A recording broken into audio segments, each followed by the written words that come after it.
ഇന്ന് അഹാന കൃഷ്ണ അതായത് കെ ഫാമിലിയുമായിട്ട് ബന്ധപ്പെട്ട ആ ഒരു ഇഷ്യൂ ആണ്. അതില് കുറെ പേര് അത് റിയാക്ട് ചെയ്യുന്നുണ്ട് അവരുടെ ബിസിനസ് പരമായിട്ടുള്ള കാര്യങ്ങളിലോ. എനിക്ക് അതിനകത്ത് കുറച്ച് കാര്യങ്ങൾ സംസാരിക്കണം എന്ന് തോന്നി. അതുകൊണ്ടാണ് ഇതൊരു ചെറിയൊരു വീഡിയോ ആണ്. പ്രശ്നം എന്ന് പറയുന്നത് അഹാന കൃഷ്ണയുടെ സൈറ്റില് അവര് ഓണം കളക്ഷൻസ് കൊണ്ടുവന്ന് സെയിൽ ചെയ്യാനായിട്ട് അവരവരുടേതായ രീതിയിൽ വീഡിയോ ഷൂട്ട് ചെയ്ത് പബ്ലിഷ് ചെയ്തിരുന്നു. അപ്പോൾ അത് തന്നെ വേറെ സൈറ്റുകളിലും അവൈലബിൾ ആണ്. പക്ഷെ ഇതിന്റെ രണ്ടിന്റെയും പ്രൈസ് ഡിഫറെന്റ് ആണ്. അതാണ് റിയാക്ഷൻ വീഡിയോസ് എടുത്തുകൊണ്ട് വന്നിട്ട് അവരെ എയറിലാക്കുന്നത്. നിങ്ങൾ എത്രത്തോളം എഫേർട്ട് നിങ്ങളുടെ വീഡിയോ എടുക്കാനായിട്ട് ഇടുന്നല്ലേ അത് റീച്ച് ഉണ്ടാക്കാനായിട്ട് നിങ്ങൾ ശ്രമിക്കുന്നു, അതിൻ്റെ ഇരട്ടി കഷ്ടപ്പാടായിരിക്കും അവർ ഈ ഒരു ബിസിനസ് സ്റ്റാർട്ട് ചെയ്യുമ്പോൾ എടുത്തത്, അല്ലെങ്കിൽ ഇത്ര ഓഡിയൻസിലേക്ക് അവർ എത്താനായിട്ട് എടുത്ത എഫേർട്ട്. അപ്പോൾ നിങ്ങൾ ഈ ഒരു സൈറ്റിലെ ഒരു ക്ലോത്ത് കണ്ടിട്ട് അപ്പുറത്തെ സൈറ്റിൽ അവർ അതേ റേറ്റിൽ സെയിൽ ചെയ്യണമെന്ന് പറഞ്ഞാൽ നടക്കില്ല ഗൈസ്. അതെന്താ വെച്ചാൽ അതങ്ങനെയാണ്.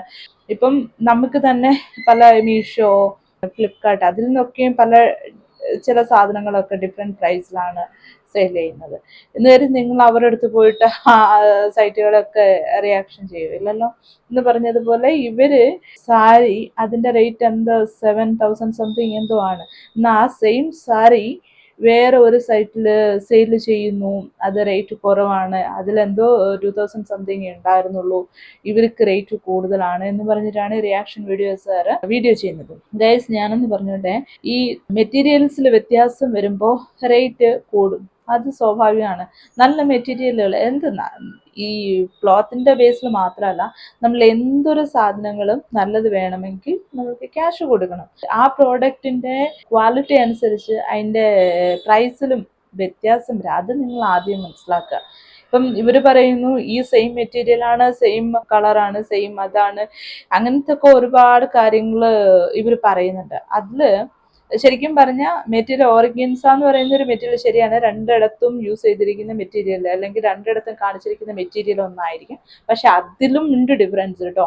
ഈ ഓർഗൻസ എന്ന് പറയുമ്പോൾ അതിൽ കൂടിയതും കുറഞ്ഞതും ഒക്കെ ഉണ്ട്. അപ്പം ഓരോ ക്ലോത്തിനും അതിൻ്റെതായ ഡിഫറൻസ് ഉണ്ടാവും. അപ്പം അതനുസരിച്ചായിരിക്കും അതിന്റെ റേറ്റ് ആയിരിക്കും അവർ കൂട്ടിയിട്ടിരിക്കുന്നത്. അതൊന്ന്. രണ്ടാമത്തെ കാര്യം എന്ന് പറഞ്ഞാൽ അവർ ഹാൻഡ് പിക്ക് ചെയ്ത് കൊണ്ടിരുന്ന സാധനങ്ങളാണെന്ന് അവർ പറയുന്നുണ്ട്. അങ്ങനെയാണെങ്കിൽ അവർ പോകുന്ന എക്സ്പെൻസ്, അവർക്ക് ഇത് ട്രാവൽ ചെയ്ത് ചെന്ന് പർച്ചേസ് ചെയ്ത് കൊണ്ടുവരുന്ന എക്സ്പെൻസ്, പിന്നെ ഇത് ജനങ്ങളിലേക്ക് എത്തിക്കാനായിട്ട് അവർക്ക് വീഡിയോ ഷൂട്ട് ചെയ്യുന്നതിൻ്റെയും, പിന്നെ ആ സാരി ഡ്രേപ്പ് ചെയ്ത് കാണിച്ചാൽ ഏതൊരു ക്ലോത്ത് ആണെങ്കിലും അത് നമ്മൾ ഇട്ട് കാണിക്കുന്നതാണ് അതിൻ്റെ ഭംഗി തിരിച്ചറിയുള്ളൂ അല്ലേ. അപ്പോൾ അവരത് ഇട്ട് കാണിക്കുന്ന ആ സാരി ഡ്രേപ്പ് ചെയ്ത് കാണിച്ച്, അപ്പോൾ അതിനെ പറ്റി മേക്കപ്പ്, അപ്പോൾ മേക്കപ്പിന് ആൾ വേണം, അവർക്ക് ക്യാഷ് കൊടുക്കണം, വീഡിയോ ഷൂട്ട് ചെയ്യുന്ന ആൾക്ക് കൊടുക്കണം, പിന്നെ അവിടെയൊക്കെ ഈ ചുമ്മാതൊരു പ്ലേസിൽ പോയി ഫോട്ടോഷൂട്ട് ചെയ്തുകൊണ്ട് ചിലപ്പോൾ ആ ഭംഗി അവർ ഉദ്ദേശിക്കുന്ന ആ ഒരു ഭംഗി, ഒരു ക്ലാരിറ്റി ഒന്നും കിട്ടണമെന്നുണ്ടാവില്ല. അപ്പൊ അവർ അത്രയും ഡെക്കോർ ചെയ്തപ്പോൾ അതിനുള്ള സാധനങ്ങളുടെ എക്സ്പെൻസ് ഇതെല്ലാം കൂടെ കൂട്ടിച്ചേർത്തിട്ടാണ് ആ ഒരു പ്രോഡക്റ്റിന് അവർ വില ഇടുന്നത്. അപ്പോൾ അത് എങ്ങനെ കൂടുതലാവും? നിങ്ങൾക്ക് ഇഷ്ടമുണ്ടെങ്കിൽ ആ ഒരു സൈറ്റിൽ പോയി നിങ്ങൾ വാങ്ങുക. അതല്ലാന്നുണ്ടെങ്കിൽ നിങ്ങൾ എവിടെയാണോ നിങ്ങൾ ആ റേറ്റ് കുറഞ്ഞ സൈറ്റ് കണ്ടത് അവിടെ പോയി വാങ്ങാല്ല. അതിന് എന്തിനാണ് മറ്റൊരാളുടെ ബിസിനസ് നശിപ്പിച്ചുകൊണ്ട്? ഒരു പക്ഷെ നിങ്ങൾക്ക് റീച്ച് കൂട്ടാനോ അല്ലെങ്കിൽ ഒരു പക്ഷെ അവരോടുള്ള പേഴ്സണൽ ഗ്രഡ്ജോ എന്തെങ്കിലും അവരിങ്ങനെ ഈ സോഷ്യൽ മീഡിയയിൽ ഇങ്ങനെ തിളങ്ങി നിൽക്കുന്ന അല്ല, അവരുടെ സബ്സ്ക്രൈബേഴ്സ് കൂടുതൽ, അവരുടെ ഓഡിയൻസ് കൂടുതലുണ്ട്, അതല്ലെങ്കിൽ പിന്നെ ഇതിപ്പോൾ പൊക്കി കൊണ്ടുവന്ന ആൾക്കാരിലേക്ക് ഇത് തെറ്റിദ്ധാരണ പരത്തി എന്തിനാണ് ഗൈസ് അതിൻ്റെയൊക്കെ ആവശ്യം? അവരിടുന്ന എഫേർട്ട് നമ്മൾ അത് അപ്രിഷ്യേറ്റ് ചെയ്യണം. കാരണം എല്ലാവർക്കും ഒന്നും അതൊന്നും കഴിയില്ല. ആ കുട്ടികൾ അവർ ഇൻഡിപെൻഡൻ്റ് ആയിട്ടല്ല കാര്യങ്ങൾ ചെയ്യുന്നത്, അതിന് നമ്മൾ അപ്രിഷ്യേറ്റ് ചെയ്യണം. നിങ്ങൾ അപ്രിഷ്യേറ്റ് ചെയ്തില്ലെങ്കിലും കുഴപ്പമില്ല, പക്ഷെ ഇങ്ങനെയുള്ള കാര്യങ്ങൾ അവരെ ദ്രോഹിക്കാതെ അവരെ അവരുടെ വഴിക്ക് വിടും. എനിക്ക് തോന്നില്ല ആരെ ദ്രോഹിക്കാനായിട്ട് വേറൊരാളെ കുറ്റം പറഞ്ഞുള്ള വീഡിയോ എനിക്കറിയില്ല, അവർ ചെയ്തിട്ടില്ല എന്ന് തന്നെയാണ് എൻ്റെ ഒരു വിശ്വാസം. എനിവേ, എന്തും ആയിക്കോട്ടെ, ഒരു ബിസിനസ് ചെയ്യുമ്പോൾ അതിൻ്റെതായ ബുദ്ധിമുട്ടും കാര്യങ്ങളൊക്കെ എല്ലാവർക്കും ഉണ്ടാവും.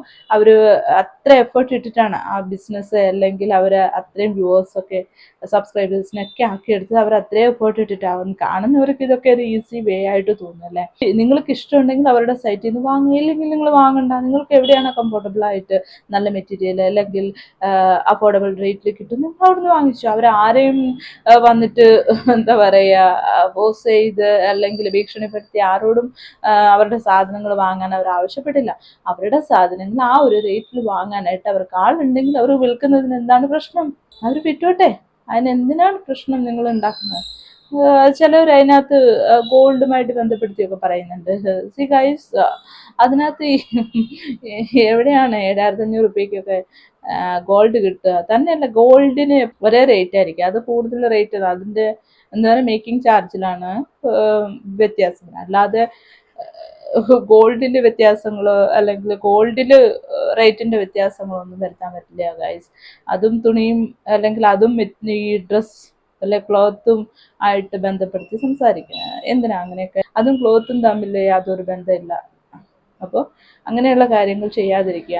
അവരെ അവരുടെ വഴിക്ക് വിടൂ. നിങ്ങൾക്കൊരു ബുദ്ധിമുട്ട് അവരുണ്ടാക്കുന്നില്ലെങ്കിൽ തിരിച്ച് നിങ്ങളും അതേപോലെ എന്താണ് അവരെ ഒരുപാട് പേര് ഒരു പക്ഷേ അവരുടെ ഈ റീച്ച് ആയിരിക്കാം, അല്ല അവര് വേണ്ട സോഷ്യൽ മീഡിയയിൽ വേണ്ട, അല്ല അവർ വളരണ്ട എന്നുള്ളൊരു തോട്ടാണ്. എന്തോ അവരോടൊരു ഒരു ഇഷ്ടക്കേട്, ഒരു ഒരു ഒരു എന്തോ ഒരു അവരിലേക്ക് ഒരു ബുദ്ധിമുട്ട് സോഷ്യൽ മീഡിയയിൽ കാണുന്നുണ്ട്. എന്തിനാണ്? അവരവരുടെ വഴിക്ക് ജീവിച്ചോട്ടെ, നിങ്ങൾ നിങ്ങളുടെ വഴിക്കും ജീവിച്ചോളൂ. എന്തിനാണ് അങ്ങനെ? അത് കണ്ടത് നമ്മൾ ശരിയെന്ന് തോന്നുന്നത് ശരിയെന്ന് പറയും, തെറ്റ് കാണുന്നത് തെറ്റെന്നും പറയും. അപ്പൊ ഇത് കണ്ടിട്ട് അത് ഒരു ശരിയായ രീതിയായിട്ട് തോന്നിയില്ല, അതുകൊണ്ട് പറഞ്ഞതേ ഉള്ളൂ ഗൈസ്. അപ്പം അവർ ജീവിച്ചോട്ടെ. അവർ പെൺകുട്ടികൾ അത്രയും എഫേർട്ട് എടുത്ത് ഇൻഡിപെൻഡന്റ് ആയിട്ടാണ് അവർ ഓരോ കാര്യങ്ങൾ ചെയ്തത്. അപ്പൊ അവരെ ഭയങ്കരമായിട്ട് നമ്മൾ അപ്രിഷ്യേറ്റ് ചെയ്യണം. എനിക്കത് ഭയങ്കര ഇഷ്ടമുള്ള കാര്യമാണ്. എപ്പോഴും ഇൻഡിപെൻഡന്റ് ആയിട്ട് അവര് അവരുടെ കാര്യങ്ങൾ ചെയ്തു പോകുക എന്ന് പറയുമ്പോൾ അത് എല്ലാവർക്കും ഒന്നും കഴിഞ്ഞെന്ന് വരില്ല. അപ്പോൾ അത് അവർ ചെയ്തോട്ടെ. നമ്മൾ അതിന് അവർക്ക് ബുദ്ധിമുട്ടുണ്ടാക്കാതിരിക്കുക. നിങ്ങളെ അവർ ബുദ്ധിമുട്ടിക്കുന്നില്ല, നിങ്ങളും ബുദ്ധിമുട്ടിപ്പിക്കാൻ പോകണ്ട. എനിക്ക് തോന്നുന്നില്ല അവരാരെയും അങ്ങനെ കുറ്റം പറഞ്ഞ് വീഡിയോസ് ഇട്ടായിട്ട് അല്ലെങ്കിൽ ആരുടെയും ബിസിനസ്സിന് തടസ്സം വരുത്തുന്നതായിട്ട് ഒന്നും ഞാൻ കണ്ടിട്ടില്ല, എനിക്ക് അറിഞ്ഞുകൂടാ. അവരുടെ സെറ്റിൽ നിന്ന് ആള് വാങ്ങാനുണ്ടെങ്കിൽ അവർ വാങ്ങിച്ചോട്ടെ, നിങ്ങൾക്ക് എന്താണ് പ്രശ്നം? അവരോടൊരു കടുത്ത ദേഷ്യമാണ് എല്ലാവർക്കും. എന്തിനാണെന്ന് ചോദിച്ചാൽ അറിയില്ല. മേ ബി അവരുടെ ഓഡിയൻസ് എത്രയുള്ളവ ഒരു സെലിബ്രിറ്റി സ്റ്റാറ്റസിൽ നിൽക്കുന്നത് കൊണ്ടാവാം ചിലർക്ക് അവരോട് ഇനിയും സോഷ്യൽ മീഡിയയിൽ വേണ്ട നിങ്ങൾ ആ ഒരു മൈൻഡ് ആയിരിക്കാം. ഗൈസ്, വിടൂ. എല്ലാവരും ജീവിക്കട്ടെ, എല്ലാവരും സന്തോഷമായിട്ട് ജീവിക്കട്ടെ. എന്തിനാണ് നമ്മൾ മറ്റുള്ളവരെ കുറ്റം പറഞ്ഞ് ഫേക്ക് തംബ്നെയിലിട്ട് എന്തിനാണ് നമ്മൾ മറ്റുള്ളവരെ കുറ്റം പറഞ്ഞ് ജീവിക്കുന്നത്? അവരും ജീവിച്ചോട്ടെ. നിങ്ങൾക്ക് ഒരാളെ കൊണ്ട് ഒരു ശല്യമില്ലെങ്കിൽ അത് നിങ്ങളും അവർക്കൊരു ശല്യമാകാതിരിക്കുക. അത്രയും നമുക്ക് പറയാനുള്ളൂ ഗൈസ്.